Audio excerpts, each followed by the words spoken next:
Welcome to episode 54 of the new Billable Hour podcast. Today's topic is cultivate the sixth sense. Let's get started with 3 deep breaths together. So exhale everything. Take an inhale and exhale. Again, inhale and exhale.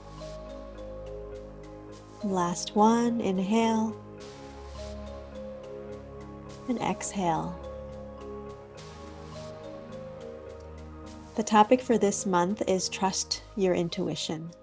And today I want to talk about your sixth sense.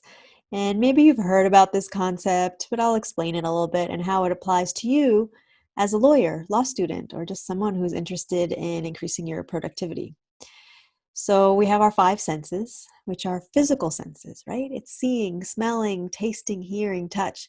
And it is about how to interact in the world in a physical way, in a concrete way, with evidence. It's evidence-based, right?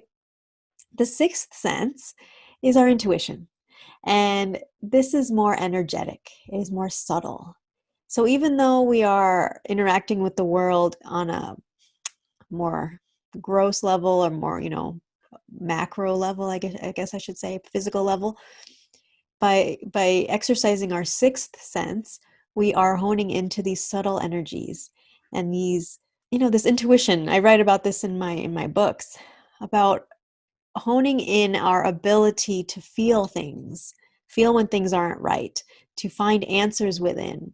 And what's happened in the modern world is that we've lost our ability to access this sixth sense, and we rely on our 5 senses to a point of fatigue, really. And that's why we're not as productive, because there's only so much you can do if you need to be able to sensually feel it with our body, with our senses. So our physical senses. So the sixth sense is tuning into those subtle energies. So like when you know something, when you have a feeling about something, that something is going to go a certain way, or it's not going to go a certain way. And so these feelings indicate whether we should go forward with something or perhaps pull back. And I've heard from my clients, and I also feel this way, that sometimes we don't know if our intuition is correct. And so how can we rely on it if we don't know it's correct, right? There's no evidence. We've forgotten how to use it. Maybe we think we're using it and we're not.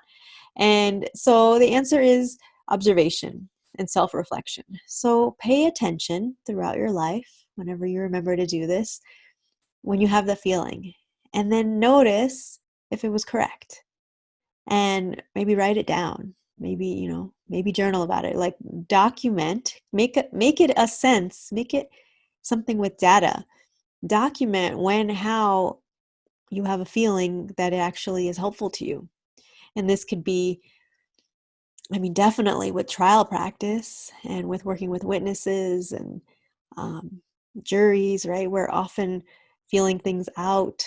Also with our clients, when our clients are telling the truth, when they are the correct client to work with, when you feel like you can work with an opposing counsel, with your staff, when you feel like something is jiving or not, when you need to make a change, and mostly with yourself.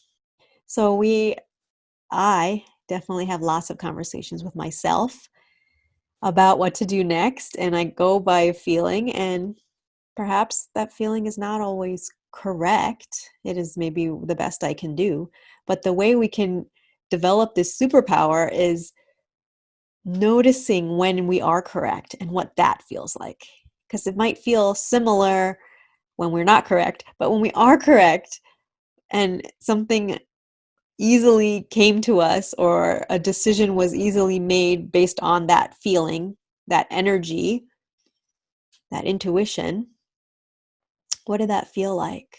When did we do it? How often did we do it? And we might be surprised if we start paying close attention to our sixth sense and when we're using it. So it's just like honing any other sense, right? If you pay attention and you listen, you'll hear more things. Same with smell and sight. And so I invite you to cultivate this sixth sense that we all have. This is not just for some people, we all have it. Some people are just better at using it than others. And it's a game changer for lawyers if we can incorporate the subtle energies of the sixth sense into our lawyering, into our lives, into our relationships. So I invite you to do that. Let's end with 3 breaths together. So exhale everything. Take a deep inhale. Exhale. Again, inhale. Exhale. Last one, inhale. And exhale. Thank you for watching and listening. And please check out my website. It is my name, ritugoswami.com. And that is serving as a hub for all my information. So information on my podcast, my blog, my courses, my consulting, and you can reach out that way as well. Take care. Hey, wait, before you go. If you like this video, please click on some things below. So there's the little bell that you can click to get notifications when there's a new video. There's the thumbs up if you like it, and also subscribe. All of these things are helping us create the new billable hour movement. All right, see you next time.